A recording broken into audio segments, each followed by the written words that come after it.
सरकारनं जी आर काढला, अंमलबजावणी केली, पुन्हा पुढं थांबवलं. मग आता तुम्हाला एकतर आरक्षण द्यावं लागेल, मागण्या मान्य करावं लागतील, नाही तर मी तर पडून मेल्याला बघावं लागेल. मराठा आंदोलक मनोज जरांगे पाटील आपल्याबरोबर आहेत. जरांगे पाटील, इतक्या दिवस उपोषणं केली, मात्र आता उन्हात बाज टाकून उपोषण करायचं आहे, अंतिम निर्वाणी आहे. काय काय असतं जीवनात, समाजाच्या लेकराचं विषय यांनी उन्हाळा केला आहे सरकारनं. मग आपण काय विचार करायचा त्या उन्हाचा आणि तानाचा आणि त्या मुसळधार पावसाचा आणि फेवसाचा. कारण याला 10 महिन्याचा वेळ दिला, आणखीन किती द्यायचा. म्हणून आता हे बघा काय असतं, सरकार फसवायला निघालं आहे. त्यांनी सांगितलं होतं आम्ही 100% आरक्षण देतो. आत्ता तशा बाईट आल्यात त्यांच्या, नाही दिलं. मग मी त्यांच्या जीवावर बैठका बंद केल्या राज्यातले. म्हणजे आमचं आंदोलन मोडीत काढायचं का?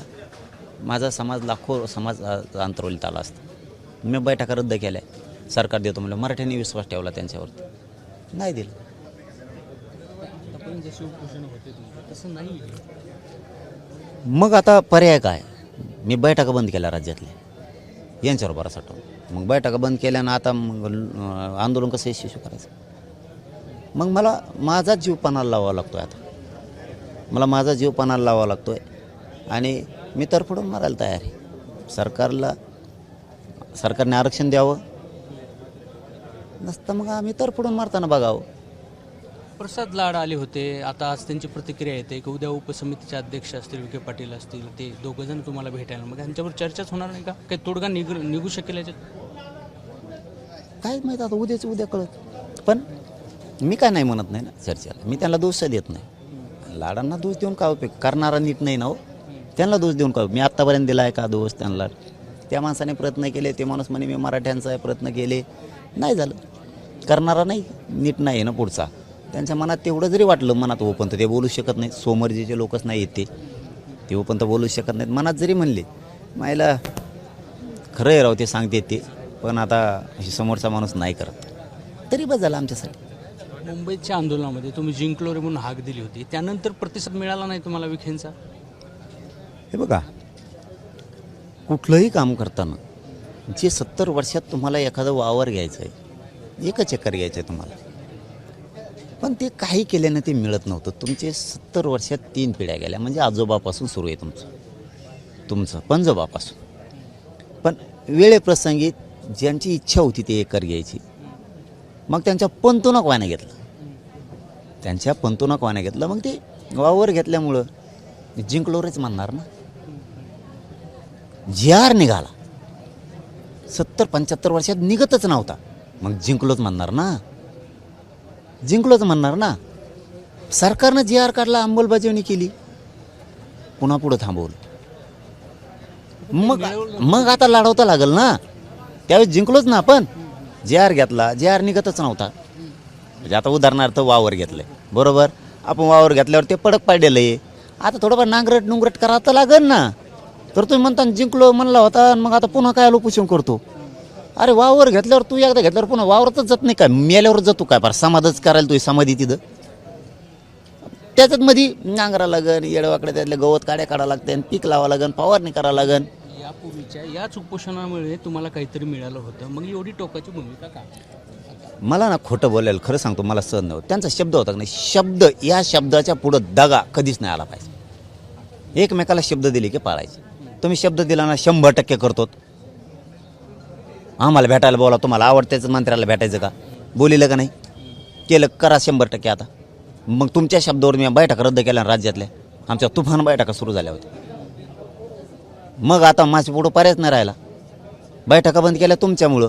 आता आंदोलन तुम्ही मराठ्यावर अन्यायच करायला ठरवलं, तसं करून गोड बोलून बैठका रद्द करू. मग आता तुम्हाला एकतर आरक्षण द्यावं लागेल, मागण्या मान्य करावं लागतील, नाही तर मी तर पडून मेल्याला बघावं लागेल. ठीक आहे, एक बाजू ठीक आहे की अवघड आहे, समाजाने ते सहन करणं अवघड आहे. उपमुख्यमंत्री असतील किंवा त्यांचे मंत्री असतात, ते प्रोटोकॉल तोडून येतात, त्यांची ही स्तुतीत कुठेतरी कारणीभूत आहे काय अडथळ्याला? बहुतेक मला पण तेच दिसतंय.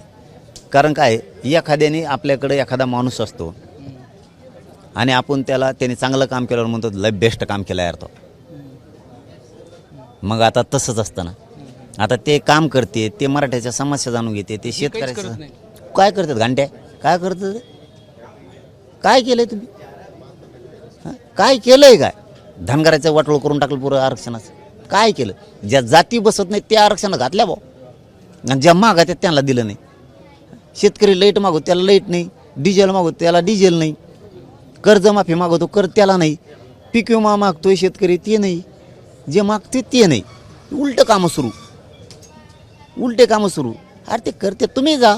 आमचं म्हणणं काय आहे, तुमच्याविषयी राग नाही. फडणवीसांचे मंत्री तसं करा.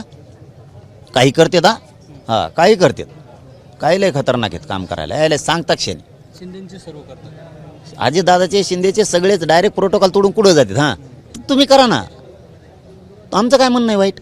तुम्ही करा, तुम्हाला करायचं नाही. आणि बळच मान मागायचा कसा मिळेल रे? तुम्हाला नाही पंक्तीला जेवायला बोललं तरी आम्हाला बोला बळच, आम्हाला नाही बोलायचं. तुम्हाला जेवायला तरी नाही बोलवून उलशिक बोलवणं. बोलवलं होतं का म्हणजे ते यायचं म्हणल्यानंतर? आणि मग आव्हान त्यांनी केलं का? मी त्यांनी केलं पण. मग कारण तुम्ही कामं करा.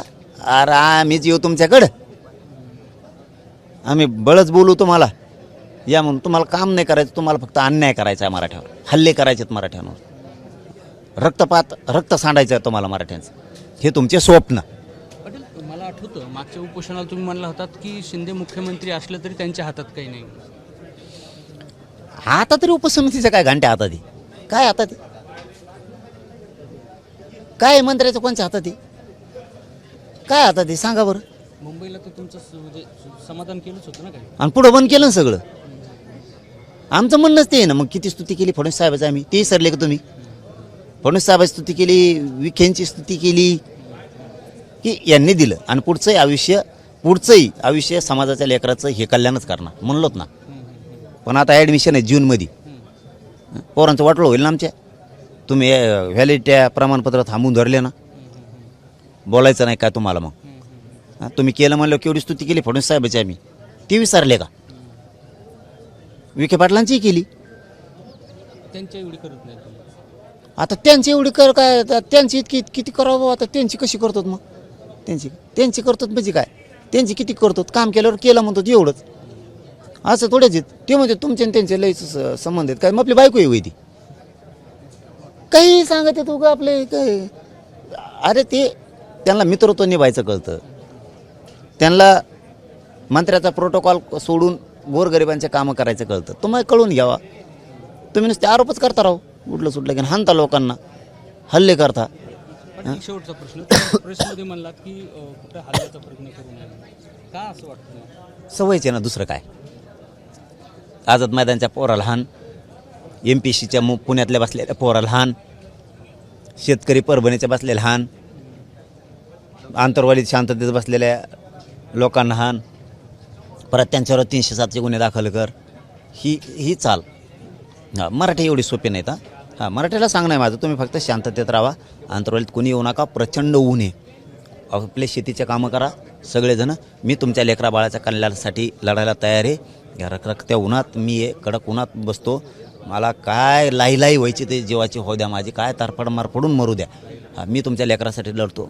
उन्हात अनात किंवा पाऊस मुसळधार सुरू झाला तर आपले शेतीचे कामं करा, कोणी येऊ नका आणि कोणीही कायदा हातात घेऊ नका. वेगळं आंदोलन उद्रेकासारखं कोणी करू नका. शेवटचा प्रश्न, उद्या काही तोडगा निघाला तर विखे पाटील येतील किंवा लाड येतील त्याच्यात? बघून उद्या मग काय तोडगा निघणार आहे?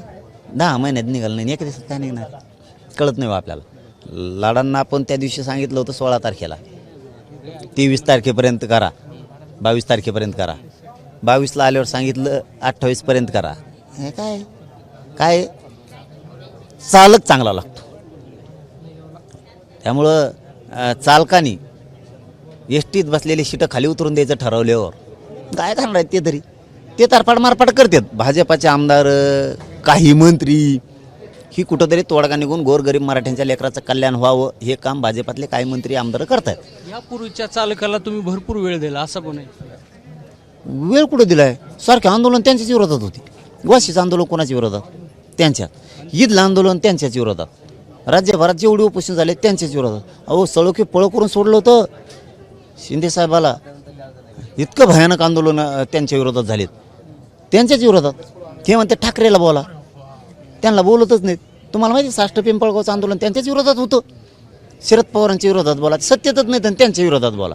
नारायण राणेच्या विरोधात बोला, त्यांना कोण बोलत नाही. अशोक चव्हाणाला बोला. काय तुमचे चाळे लावले टाळ्या वाजणाऱ्या लोकांनी यार, तुम्ही तुमच्यापेक्षा ते बरी याची हंगडी तुमची. एकूणच मनोज जरांगे हे आपल्या आंदोलनावरती ठाम आहे आणि अर्थात उद्या आपण चर्चा करू, मात्र त्यांच्याकडून फारशी अपेक्षा नसल्याचं देखील त्यांचं म्हणणं आहे. कॅमेरामॅन धनंजय दारुंटेसह रवी मुंडे, एबीपी माझा, अंतरवली सराटी. एबीपी माझा, उघडा डोळे बघा नीट.